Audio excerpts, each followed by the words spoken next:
Ernesto Farrell, presidente de Bursamétrica, colaborador también del Financiero, analiza el tema desde el buró de Bloomberg en Paseo de la Reforma. Ernesto, buena tarde.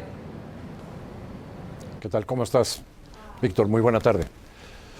Bueno, pues sí, el candidato Andrés Manuel López Obrador pues ha dicho que va a seguir como guía para sus decisiones económicas el libro sobre el modelo de desarrollo estabilizador de Ortiz Mena.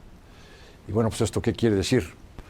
Bueno, pues quiere decir en pocas palabras que va a tomar un modelo pues totalmente pues fuera de contexto, dadas las circunstancias sobre todo de globalización en las que vive nuestro país y también por la parte política, pues no estamos ya en una dictadura de partido. Analicemos un poco en qué consistió este modelo de desarrollo económico.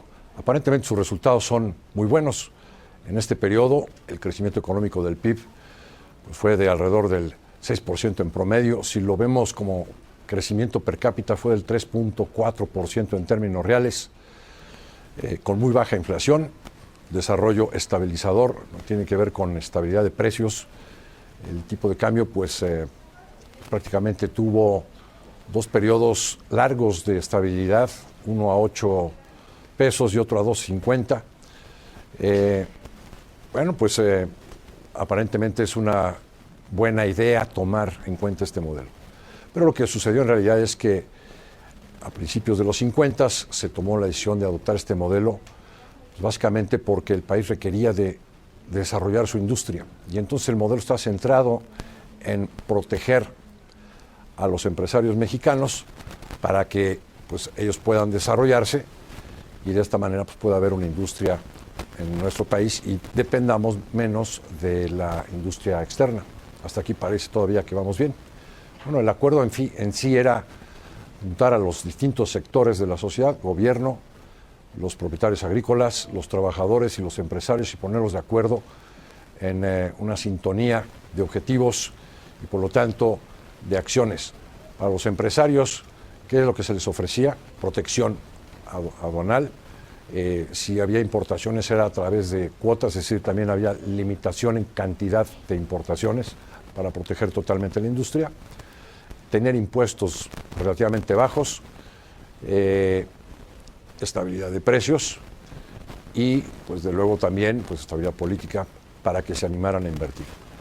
Por otro lado, a los trabajadores se les ofrecía, a cambio de pues, moderar sus demandas salariales, pues que hubiera precios controlados en productos básicos, se les ofrecía pues mucho más prestaciones sociales que las que había en aquel entonces. Se estaban desarrollando apenas los servicios, por ejemplo, del IMSS o del ISSSTE, en cuanto a servicios de salud y las pensiones, también educación gratuita, y todo esto a cambio de moderar sus peticiones laborales. A los propietarios agrícolas, a los campesinos se les ofrecían precios de garantía, créditos al campo, etcétera. Y el gobierno, a su vez, se comprometía pues, a alinear sus políticas tanto fiscal, monetaria, crediticia, de seguridad social, todo hacia un mismo objetivo, que era crecer con pocos precios. ¿Qué resultó al final de este modelo? Bueno, pues no fue al final de cuentas de un modelo de estabilización, sino más bien de desestabilización. La protección a la industria pues, generó que los empresarios no se preocuparan por la calidad. Los precios de garantía en el campo pues, generaron al final de cuentas desabasto. Los salarios, en lugar de estar subiendo en términos reales en una primera fase, pues después empezaron a bajar porque pues ante la ineficiencia de las empresas, muchas de estas empresas quebraron, el gobierno tuvo que entrar a intervenir, a rescatar a varias de ellas, que era otra parte de la filosofía de este modelo. A su servidor todavía le tocó en los años 80, trabajando en Nacional Financiera, pues rescatar algunas de estas empresas o privatizarlas, ¿no? Colocarlas en bolsa de nuevo. Y pues el modelo al final de cuentas fue muy desastroso. Quizás en un contexto en el que las economías en el mundo se protegían y no había todavía una globalización, ni había una Organización Mundial de Comercio, ni teníamos industria, pues sí era conveniente adoptar un modelo de este tipo.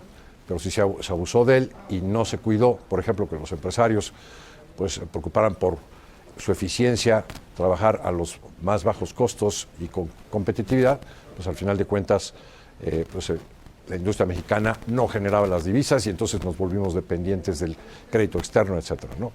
Pues me parece que ese modelo está totalmente agotado por las circunstancias de la realidad. Antes tenías una dictadura de partido, hoy tienes más bien una democracia donde va a ser muy difícil que pues simplemente que los actores políticos se pongan de acuerdo, así que me parece que pues, es otra barrabasada el pensar que este modelo pues, pudiera funcionar hacia adelante. Víctor. Gracias, Ernesto.